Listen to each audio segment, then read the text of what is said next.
Mi madre me dio 48 horas para abandonar el apartamento que yo había pagado durante 8 años porque, según ella, ahora pertenecía a mi hermano. Lo anunció en una comida familiar y dejó sobre la mesa el registro de propiedad. Mi hermano evitó mirarme. Mi padre aseguró que todo era legal y que yo había autorizado la transferencia meses antes. Yo nunca había firmado nada. El apartamento estaba a mi nombre desde que pedí el préstamo y cada cuota había salido de mi cuenta.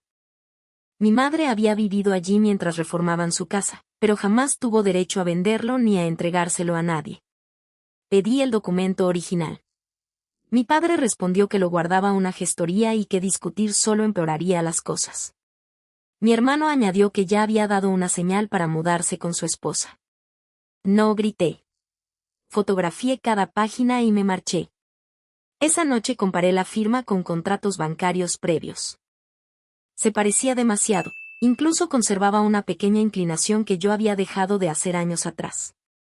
Entonces recordé dónde existía una copia antigua de esa firma. 3 meses antes, mi madre me pidió escanear los papeles de una cuenta familiar porque decía que necesitaba ordenar documentos. Abrí el correo que le envié y revisé los archivos adjuntos. Entre ellos estaba exactamente la firma utilizada en la transferencia. Pero había algo peor. El documento decía que yo había autorizado la operación desde el extranjero, en una fecha en la que solo una persona de mi familia sabía dónde estaba. Mi esposo. No dormí esa noche. Mi primera reacción fue revisar el teléfono de mi esposo, pero me detuve antes de tocarlo. Si estaba equivocada, cruzaría una línea difícil de justificar. Si tenía razón, necesitaba algo más sólido que una sospecha. Le pregunté al día siguiente quién sabía que yo había viajado por trabajo en aquella fecha. Respondió que mis padres, mi hermano y su esposa lo sabían porque él mismo les había contado que estaría solo durante una semana.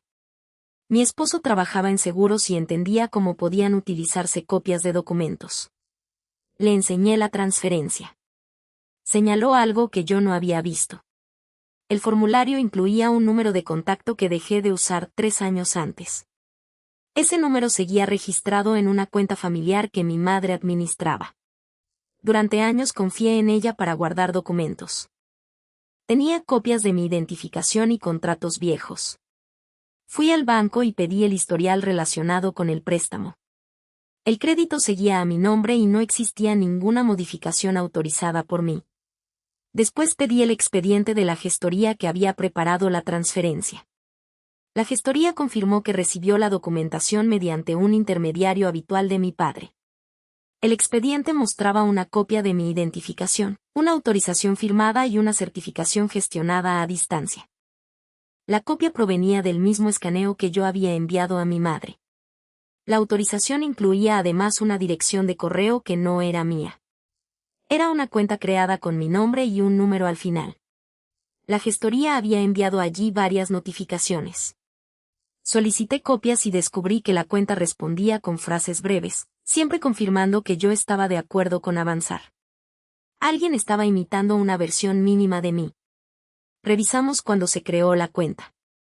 No podíamos saber quién estaba detrás solo con la dirección, pero el primer mensaje se había enviado desde una conexión asociada a la red doméstica de mis padres. Volví a casa de ellos sin avisar. Mi madre se molestó al verme y dijo que no entendía por qué convertía un arreglo familiar en una investigación. Mi padre repitió que mi hermano necesitaba estabilidad porque su negocio había fracasado. Ahí apareció una razón concreta. Mi hermano había cerrado una pequeña empresa 6 meses antes y arrastraba deudas. Mi madre admitió que ellos habían ayudado a cubrir algunas obligaciones. Según ella, darle el apartamento permitiría que dejara de pagar alquiler. Le pregunté por qué usar mi propiedad. Respondió que yo tenía una casa con mi esposo y que el apartamento llevaba años ocupado por la familia. Por primera vez entendí lo que realmente pensaban.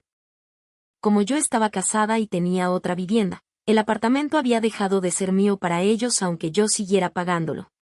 Pregunté quién creó el correo. Mi madre dijo que no lo sabía. Mi padre dijo que la gestoría se ocupaba de los detalles. Me fui antes de convertir la conversación en una pelea. Mi esposo esperaba en el coche. Me confesó entonces que mi padre lo había llamado 2 meses antes para preguntarle si yo pensaba vender el apartamento. Él respondió que debía preguntármelo directamente. Mi padre le pidió después que no mencionara la conversación porque quería preparar una propuesta para mi hermano. Mi esposo aceptó guardar silencio. Me enfadé con él por callarlo, pero su silencio no demostraba que participara en la transferencia. Le pregunté si había enviado alguna copia de mi firma a mis padres. Recordó que meses antes mi madre le pidió nuestro certificado de matrimonio para un trámite familiar. Él se lo envió sin preguntarme. En ese documento aparecía otra firma mía. Volví a revisar los mensajes de la cuenta falsa. Una respuesta afirmaba que mi esposo conocía la operación y no tenía objeciones. Él negó haber autorizado nada. La gestoría confirmó que nunca habló directamente con él. Solo recibió un correo presentado como confirmación conjunta. Pedí al registro una copia completa de la cadena documental y contraté a una profesional para comparar las firmas. Mientras esperaba, revisé mis pagos de los últimos 8 años. Cada cuota del préstamo había salido de mi cuenta personal, incluso cuando mis padres vivieron allí. Sin embargo, encontré algo extraño. Durante casi un año, mi padre había empezado a pagar los gastos de comunidad. Nunca me lo mencionó. Al preguntarle, dijo que consideraba justo contribuir mientras usaban el apartamento. Aparecía en el expediente como prueba de que mi familia asumía gastos de la propiedad. Alguien había convertido pagos de cortesía en una narrativa de control.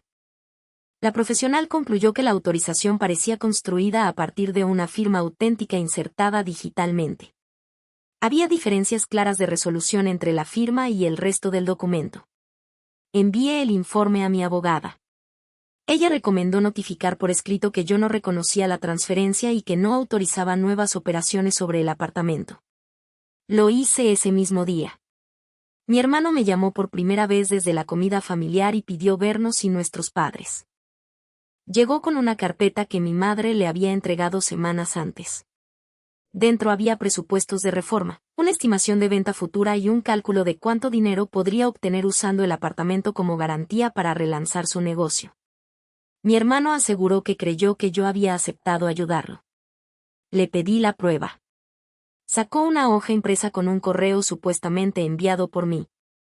El mensaje decía que yo prefería no participar directamente y que autorizaba a nuestros padres a gestionar todo. La dirección era la cuenta falsa. Mi hermano también había sido manipulado, aunque había aceptado beneficiarse sin llamarme una sola vez. Entonces vi la última página de su carpeta. Era un borrador de financiación preparado 3 semanas antes de la comida familiar. El apartamento no solo había sido transferido para que mi hermano viviera allí. Ya estaba siendo presentado como respaldo para una nueva deuda. Y la solicitud incluía otra propiedad que sí pertenecía a mi esposo y a mí. La segunda propiedad era nuestra casa. No entendía cómo había llegado a aquella solicitud porque nunca entregué documentos de esa vivienda a mis padres. Mi esposo revisó nuestros archivos y encontró la explicación. 2 años antes había enviado una copia de la escritura a mi padre para comparar seguros. Yo lo sabía y no le di importancia porque confiaba en que se usaría solo para ese trámite. La solicitud contenía esa copia, una estimación de valor y una autorización firmada con mi nombre. La firma presentaba la misma diferencia de resolución que el documento del apartamento. Mi hermano aseguró que nunca había visto esa parte. La carpeta de mi madre solo incluía páginas sobre el apartamento. El borrador completo llegó esa mañana desde el asesor. Le pedí que me reenviara el correo. El remitente no era mi madre ni mi padre. Era el mismo intermediario que había presentado los documentos ante la gestoría. Hasta entonces pensé que mis padres habían falsificado todo para beneficiar a mi hermano. Los nuevos correos mostraban algo más complejo. El intermediario había preparado varias versiones de la operación. En una proponía usar ambas propiedades como respaldo temporal para obtener mucho más dinero del necesario para cubrir las deudas de mi hermano. La diferencia figuraba como reserva para una inversión inmobiliaria separada. Mi padre aparecía como participante. Eso explicaba su interés, pero no si conocía el alcance real. Mi abogada pidió revisar las cadenas relacionadas con mis propiedades. Mi padre se negó al principio, pero aceptó al ver nuestra casa como garantía. La primera cadena empezó 6 meses antes. Mi hermano pidió ayuda porque su negocio ya no sostenía varias obligaciones. Mi padre buscó al intermediario para reorganizar las deudas. El plan inicial consistía en vender una parcela familiar y usar parte del dinero para cerrar préstamos caros. Mi madre se opuso porque la parcela había pertenecido a sus padres. El intermediario propuso entonces utilizar el apartamento como respaldo temporal. Mi padre respondió que el apartamento era mío. Después apareció un mensaje de mi madre. Decía que yo no necesitaba esa vivienda porque ya tenía una casa y que, si todo salía bien, recuperaría el control cuando mi hermano estabilizara sus cuentas. Mi padre pidió que hablaran conmigo. La conversación quedó detenida varios días. Luego apareció un mensaje desde la cuenta falsa creada con mi nombre. Aceptaba la propuesta. Mi padre aseguró que creyó que era yo. Admitió que no llamó porque la autorización evitaba una discusión. Eso lo hacía responsable de no comprobar, pero no demostraba que hubiera creado el correo. La cuenta falsa envió copias de mi identificación, la firma antigua y datos que solo mi madre conservaba en sus carpetas digitales. Mi sospecha volvió hacia ella. Entonces encontramos un detalle. Una semana antes de que se creara la cuenta, mi madre cambió la contraseña de su almacenamiento porque recibió una alerta de acceso. Mi esposo revisó el aviso. La conexión procedía de una ciudad donde mis padres no estaban. El intermediario sí tenía allí una oficina. Mi madre recordó que él le pidió acceso temporal a una carpeta para descargar documentos de la parcela. Ella compartió un enlace que debía caducar al día siguiente. El enlace abría una carpeta principal. Dentro estaban mis documentos. Pedimos el historial disponible. Varias descargas coincidían con la misma ubicación de la alerta. Entre los archivos descargados estaban mi identificación, un contrato con mi firma y documentos del apartamento. El intermediario tenía todo lo necesario para construir la autorización. Pero faltaba entender por qué mi madre defendía la transferencia. La respuesta estaba en otra cadena. El intermediario le había presentado una versión distinta. A ella le aseguró que el apartamento se transferiría temporalmente a mi hermano para facilitar una refinanciación y que después volvería a mi nombre. A mi padre le presentó otra inversión. A mi hermano le mostró únicamente la posibilidad de vivir sin alquiler y relanzar su negocio. Cada uno estaba viendo una operación diferente. Yo era la única persona que no debía verla. Mi madre seguía siendo responsable de aceptar que mi propiedad podía utilizarse sin preguntarme. Mi padre había preferido creer un correo dudoso. Mi hermano había aceptado un beneficio enorme sin llamarme. Pero ninguno parecía conocer el plan completo. Por medio de mi abogada pedí al intermediario que entregara la documentación y suspendiera cualquier gestión basada en mi supuesta autorización. Respondió que todo se había hecho siguiendo instrucciones familiares. Adjuntó una autorización donde mi padre supuestamente aprobaba usar nuestra casa como garantía adicional. Mi padre negó haber firmado esa versión. La comparamos con otra que sí reconocía. Las primeras páginas eran iguales, pero la última contenía condiciones diferentes. La firma auténtica había sido trasladada. Era el mismo método usado conmigo. Ya no estábamos ante una familia que había decidido quitarme un apartamento para ayudar a mi hermano.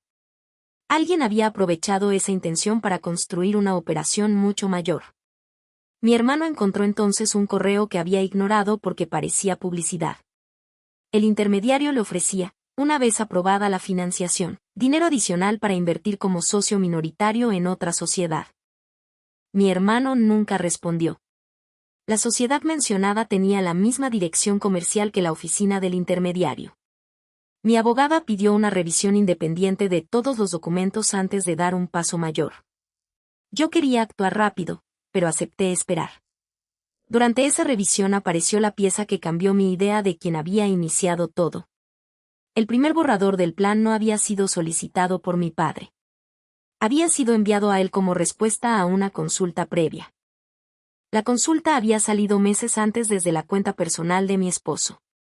Y el archivo adjunto contenía una lista detallada de mis propiedades, préstamos y fechas de vencimiento.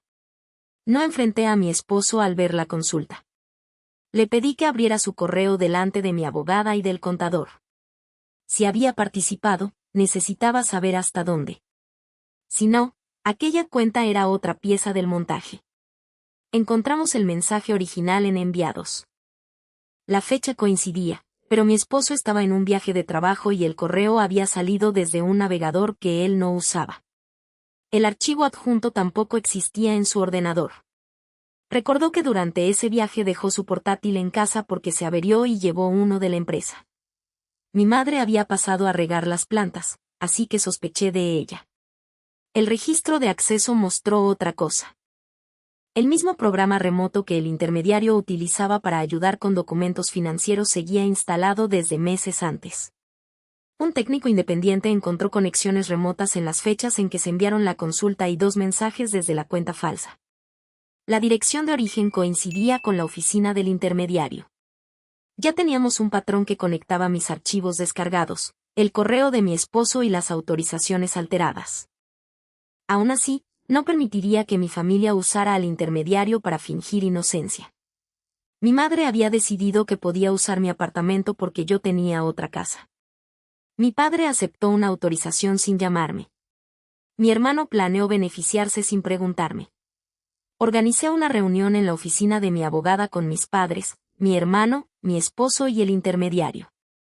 Antes notificamos a la gestoría, al banco y a la entidad financiera que yo no reconocía ninguna autorización y pedimos detener operaciones pendientes.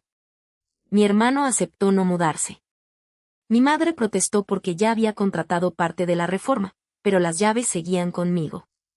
El intermediario sostuvo que toda la familia había participado voluntariamente y que él solo ejecutaba decisiones. Mi abogada le pidió explicar por qué la cuenta creada con mi nombre usaba documentos descargados desde un enlace que él había recibido. Respondió que varios empleados tenían acceso. Entonces mostramos las descargas, las conexiones remotas y las versiones de los archivos. Mi padre vio que su autorización no coincidía con la que había aprobado. Mi esposo reconoció el dispositivo usado para la consulta falsa. Mi hermano comprobó que la inversión ofrecida como oportunidad personal estaba vinculada a una sociedad relacionada con el intermediario. Él dejó de llamarlo un simple acuerdo familiar. Explicó que había estructurado una solución porque mi familia necesitaba liquidez y yo probablemente me opondría a usar mis propiedades. Según él, nadie perdería nada si la operación funcionaba. Mi madre preguntó por qué habían fingido mi consentimiento. No respondió. Mi abogada colocó sobre la mesa las 2 versiones del documento de mi padre, las autorizaciones con mi firma y los registros remotos. El intermediario insistió en que no podía responder por cada acción técnica realizada desde su oficina. Yo no necesitaba una confesión. Necesitaba detenerlo. Le informamos que cualquier contacto futuro sería por escrito y que ya habíamos solicitado una revisión formal. Además, pedimos que conservara los registros de su oficina y que ninguna persona asociada con él contactara a la entidad usando nuestros nombres. Mi abogada dejó constancia de que cualquier documento nuevo sería comparado con las versiones originales. Ya no podía protegerse detrás del desorden que había creado en nuestra familia. Mi padre revocó sus autorizaciones. Mi esposo cambió sus credenciales. Mi madre retiró accesos compartidos. Mi hermano entregó toda la carpeta de financiación. Durante los días siguientes, la auditoría reconstruyó el flujo de dinero.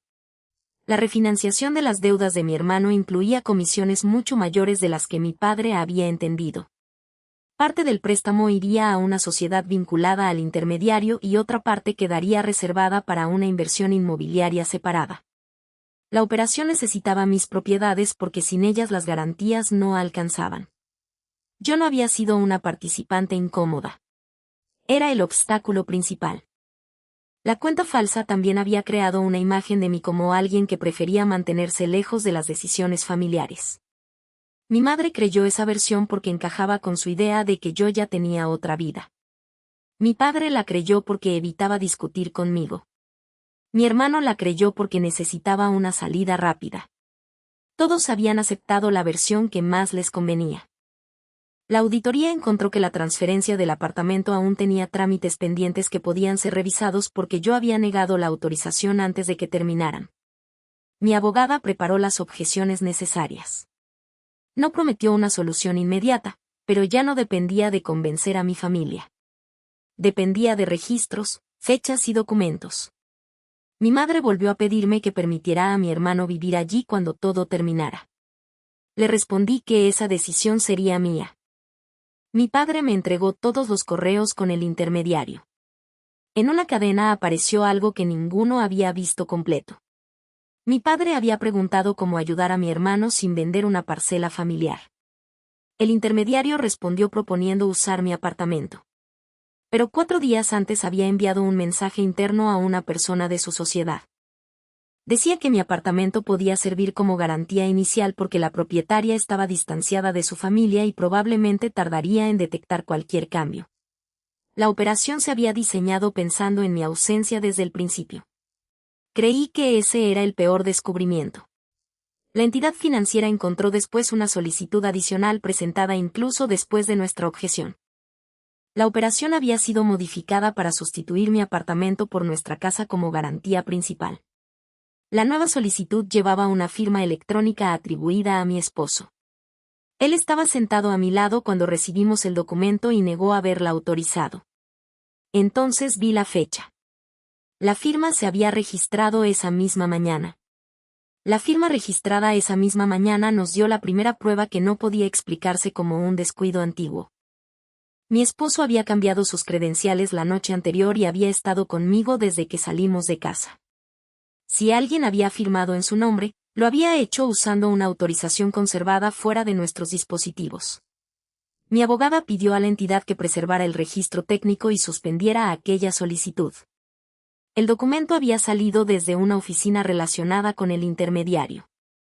La firma utilizaba una autorización digital creada meses antes, cuando él ayudó a mi esposo con un trámite de seguros.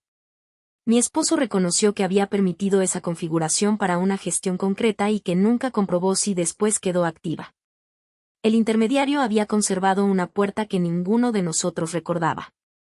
La entidad bloqueó la solicitud y confirmó que había sido presentada después de que negáramos por escrito cualquier consentimiento.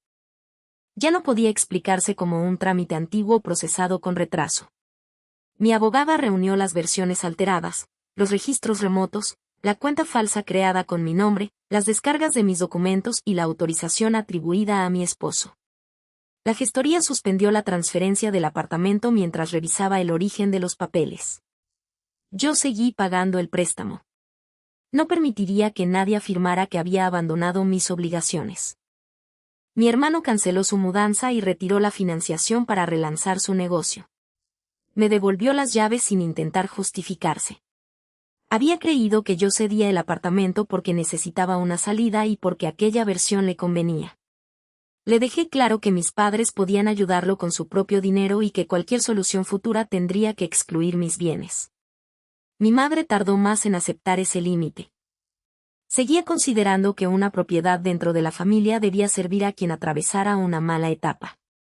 Le recordé que yo había permitido que viviera allí durante años sin cobrarle alquiler, pero que una ayuda no convertía mi apartamento en patrimonio común. Le retiré acceso a mis documentos y carpetas compartidas. Su idea de ayudar a la familia había borrado demasiadas veces la diferencia entre pedir y decidir por otra persona.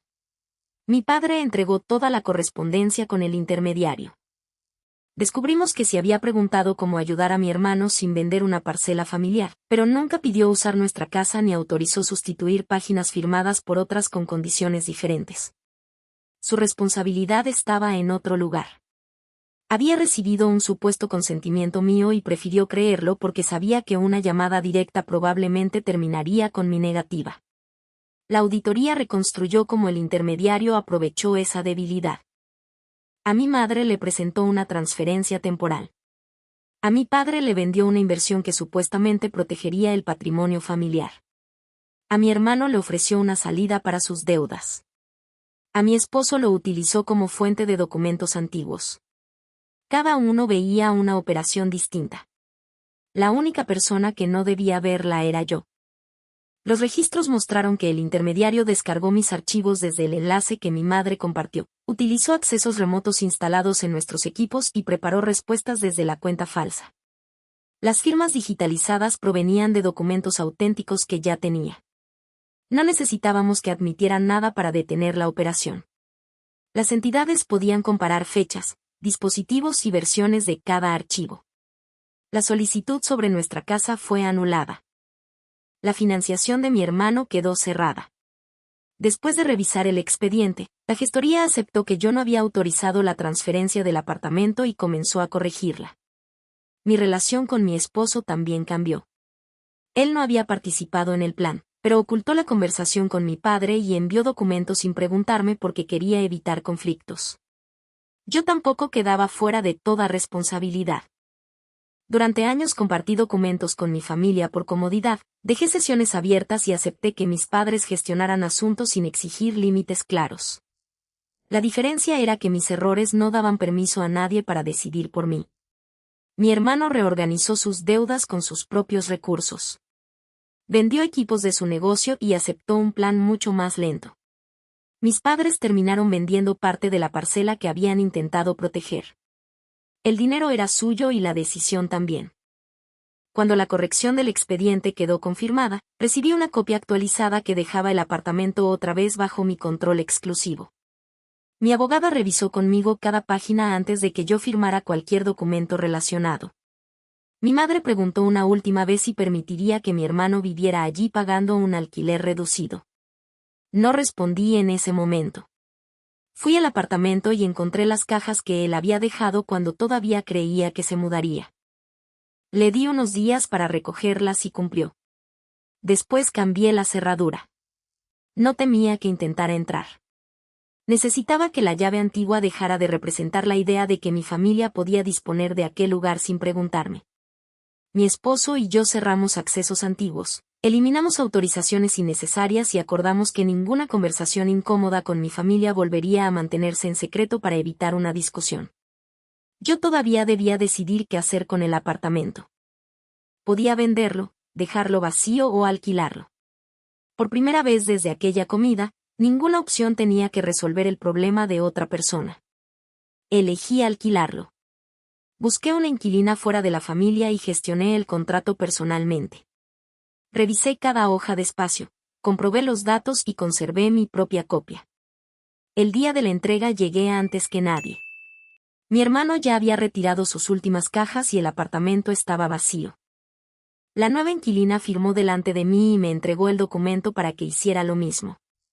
Antes de poner mi firma, recordé la hoja que mi madre había dejado sobre la mesa cuando me dio 48 horas para abandonar una propiedad que yo llevaba 8 años pagando. Esta vez nadie había copiado mi nombre de un archivo antiguo. Nadie había creado un correo fingiendo ser yo. Nadie había decidido que me convenía. Firmé únicamente cuando terminé de leer. Después saqué del bolsillo el nuevo juego de llaves y se lo entregué a la persona que yo había elegido. La decisión sobre quién entraba en mi apartamento volvió a pertenecerme.